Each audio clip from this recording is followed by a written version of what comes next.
Riverside.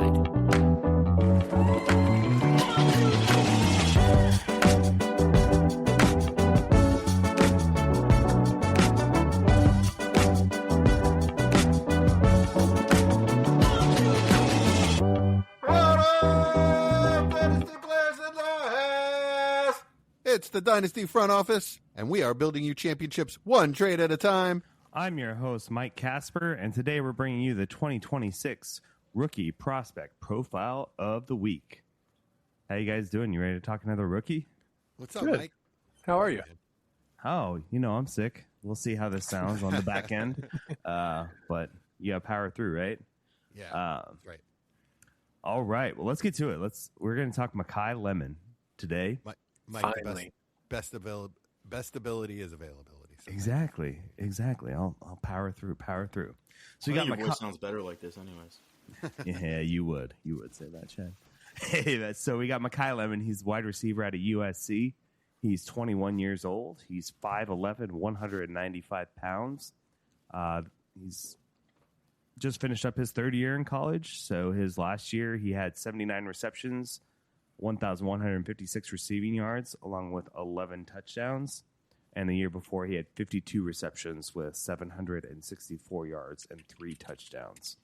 In 2023, he only had 6 receptions, so not much playing time there. So really, the last 2 seasons, he's put up nearly 2,000 yards and just over 130 receptions. So, Jesse, why don't you just give us an overview of what you've seen in his play and what you like about him? Yeah, man, I'm really excited about Makai Lemon, and that is the last time I'm going to say that about one of these prospects. I am really excited, really excited about Makai Lemon. He's quick, fast, twitchy wide receiver, runs dynamic routes, gets in and out of breaks quickly, deceptively, got a lot of wiggle, whatever you want to call it. Extremely physical for his size, contested catch, well above what I expected for his size. He's a lot like Devontae Smith in that way. Not saying that they're similar type of receivers. Excellent strong hands, great yak ability.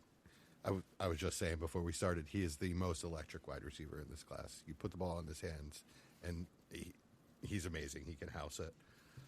Versatile, was used inside and outside, both at good rates. Actually, Austin, I'm sorry, I meant to ask you before we started to look that up. I already have it. Oh, okay. Yeah, is inside and outside usage? Yes. Can you give me that? Give me that right now. No, because I don't have it pulled up. So give me a second, but I'll pull it back up. I have it saved. All right. And he's a gamer, baller, competitor, dog, however you want to put it. Whatever one of those words that you put towards guys like this, he's the type of guy that loves football and is going to work hard and he's going to battle on the field and is like an A-plus character guy. He was at USC all 4 years. He had chances to leave and take more money, and he didn't. So I really like his chances of working hard and being successful in the NFL because of that. All the reports are great on him. Nice.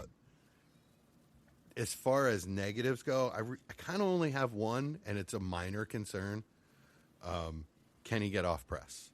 So despite being physical and having that shiftiness off the line, he couldn't beat press in some games. There was the Notre Dame game in particular where they kind of just shut him down by doing that, by getting on the line and being physical with him and pressing him. I kind of think that that's more of an experience, like he hasn't done it a lot, and technique kind of thing, because he has the physical attributes to do it and the want to do it. So I think if you get him in an NFL program that knows what it's doing and it can teach him, he'll be fine with that. But that's kind of really my only negative. All right, sweet. Hey, Chad, you were laughing there. Did you want to see Jesse show us what his wiggle looks like? Is that what you were wanting to see there? No, I was just excited that he hasn't beat the allegations. That's it's right. still Root, and he still managed to bring up an Eagles player. Oh, I didn't say route. Dang. Nice. So I was just giving. Yeah, it was. I got you. It was That was kind of good. funny. So, Austin, what do you like most about his game, and any other concerns that you saw that maybe Jesse didn't bring up? Everything I like. He's my clear wide receiver one. He's clear. the guy. Yeah, he's a separate tier for me, and it's just because in today's NFL he projects as what we see these top receivers project out as.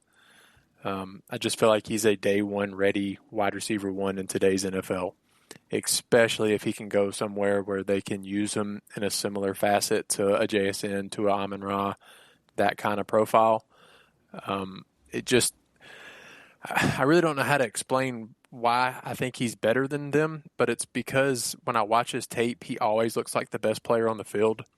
Whereas when I watch the other top receivers, there are other times outside of Tyson, because of Arizona State, they didn't have anybody else. But like with Carnell Tate, there are times, a lot of times, that he's not the best player on the field.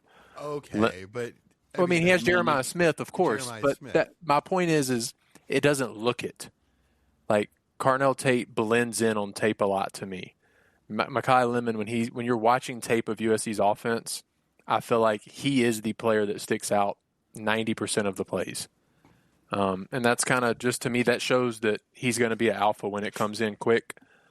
But yeah, as for the slot percentage stuff, career numbers of 70% of production out of the slot. It was lower last year in 2025. It was 59% out of the slot. So 24 was almost exclusively out of the slot. And I don't know if y'all watched. Where are you seeing that? Because I'm still getting 70.6 in 2025 It was on Twitter. It was advanced numbers. I don't know. Okay. Yeah, I don't know. It was 70.6 is what I got for career. So maybe I have it messed up, but from watching it in 2025, that sounds, what Austin said sounds more. Okay, I'm looking at it right now. I got it pulled up. I got PFF's premium stats for 2025 pulled up. Okay. And it's 70.6 for 2025. Wow. Okay. One thing I did notice is in 24, his tape, he's a lot quicker in and out of his breaks and off the line. He actually spoke about that. He gained weight going into 25. And you can tell, I will say that would probably be the quote-unquote negative I have, is the electricity off of breaks is a little bit slower than his 24 tape. But at the same time, it was still more than enough to create a pretty high level of separation, in my opinion. And one thing, which it's been shared all over the Dynasty thing, but I'll go ahead and say it. He's the only player in the class to have at least a 3.0 yards per out run, first man and zone, which is a pretty huge indicative of success coming in. I had it pulled up of the other players to do that, but it's pretty much everybody outside of D. Eskridge, everybody on the list put up elite profile production in the NFL. D. Eskridge. He's a little person. Yeah. Man, I remember D. Eskridge. All right, Chad, what do you got to say about him? And is there anyone kind of he's comparable to that you see in this class, or maybe that's already in the NFL, and maybe where you'd take him in last year's draft? Yeah, he is. I know Austin mentioned JSN, similar kind of players. I think they're pretty similar for me as prospects. I was a little lower on JSN than I think consensus was. I'll admit, but you know, a lot of that has to do with like usage and stuff as well. I think Seattle kind of figured that out this year. I can see a lot of the same like kind of early struggles with Makai Lemon. I think it is going to have to be, you know, out the gate. I think he's a slot player. That's just what I think. I mean, I think the amount of usage that he's had in the slot compared to other players coming out that are in that alpha range are you know, just different. You know, typically you're going to see from those guys that can do everything, you're going to see a little bit better splits as far as, you know, maybe they're on the outside, you know, 60+% of the time, even more. You know, guys like Carnell Tate, guys like Jordan Tyson, they're going to be on this on the X, you know, pretty much 70-80% of the time. You know, 13, 14, 15% are going to be in the slot. He's kind of opposite, which is not. I mean, it's not a killer. It's just part of his skill set, right? Like he's a very, very fluid athlete. It's going to be able to do a lot of his damage there. But I just want to see when the team that drafts him, how they see him. Do they see him as that player that can, you know, kind of move his game in a different direction and play all over the field consistently? Or if he's going to be, you know, just a slot kind of player if they're going to use him like Amon-Ra St. Brown or somebody like that. It's just going to depend for me. But I like him. I think the 3 top wide receivers are really close, and then there's a tier break. I struggle different days. He's 2 or 3 for me. But yeah, I mean, there's not a lot of holes in his game. All right, so maybe this is why I noticed him on the outside a little more and thought that he was used on the outside a little more, is his efficiency rate on the outside was extremely high. So he had a 92% route win rate and a 99.9 PFF deep receiving grade. So maybe that's why I thought he was used outside more, is because he flashed so much when he was there. Okay. I will. He's looked.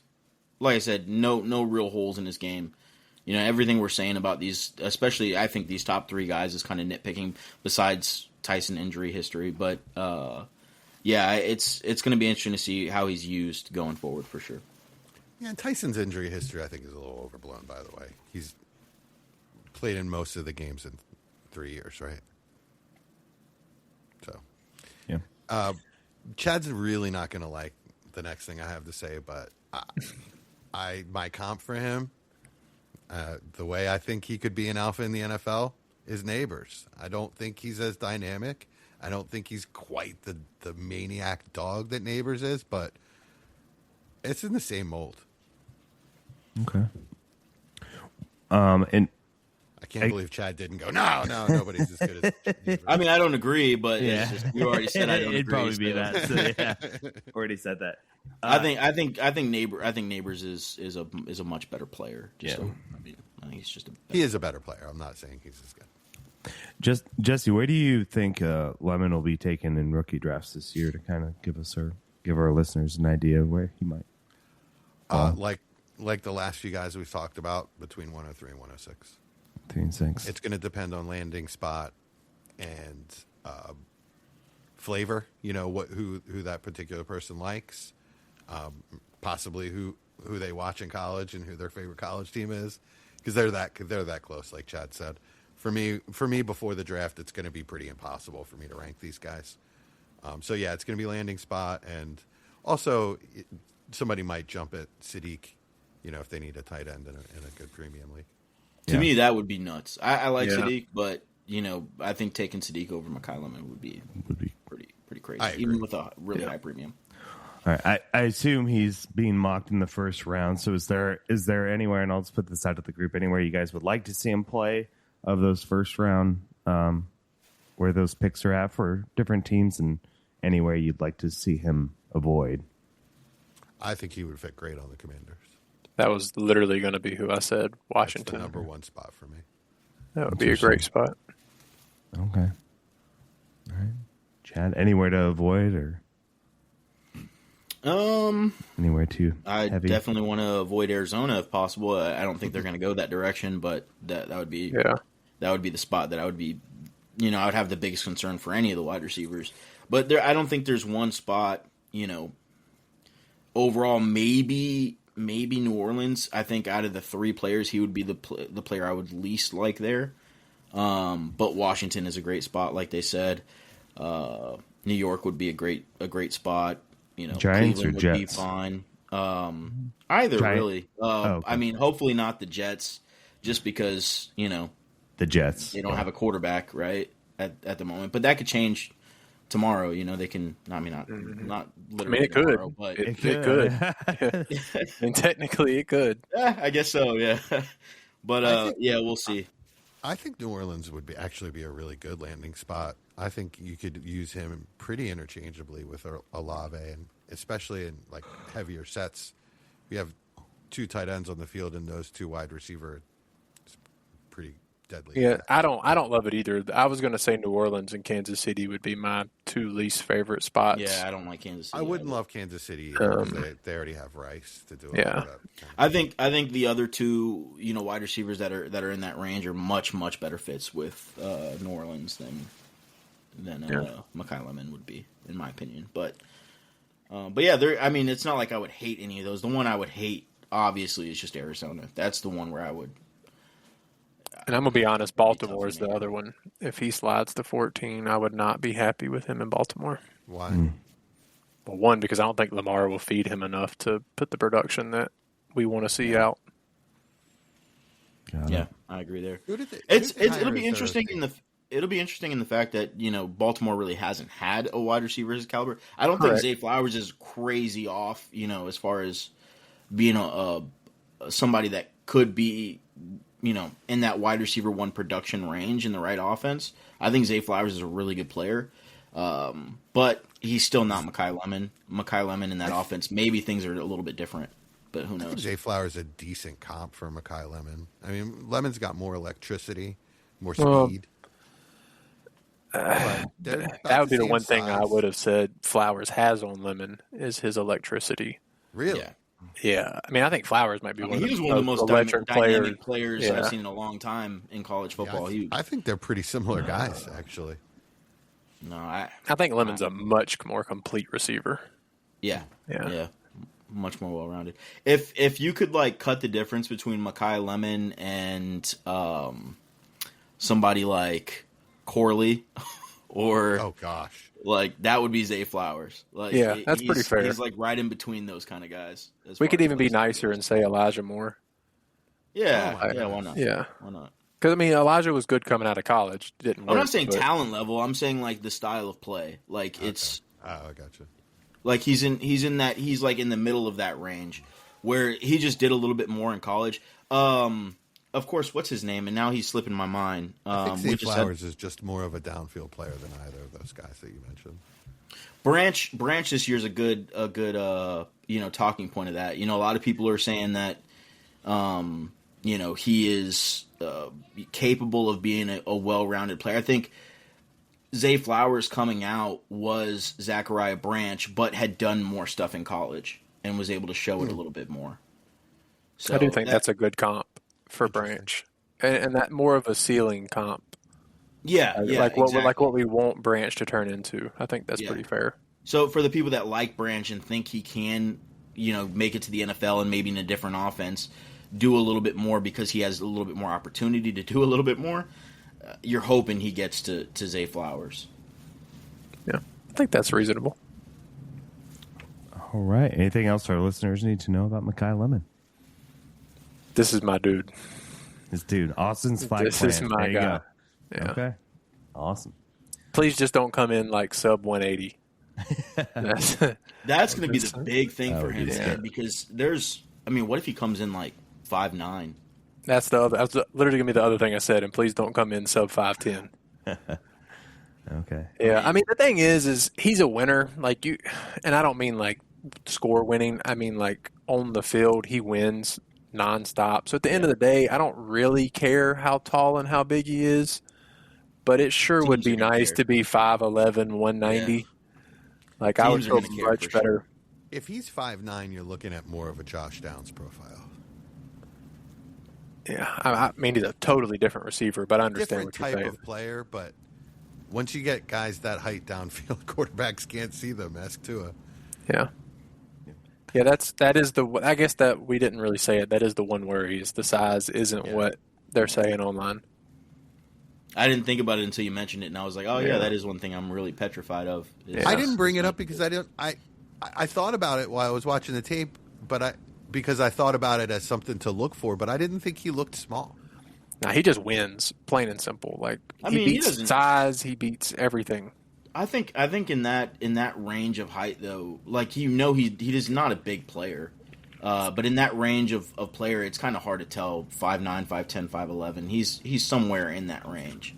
Would just hope it's on the higher part of that range than the lower part. Yeah. But yeah, it's not anything crazy. He's not. He's still a good player.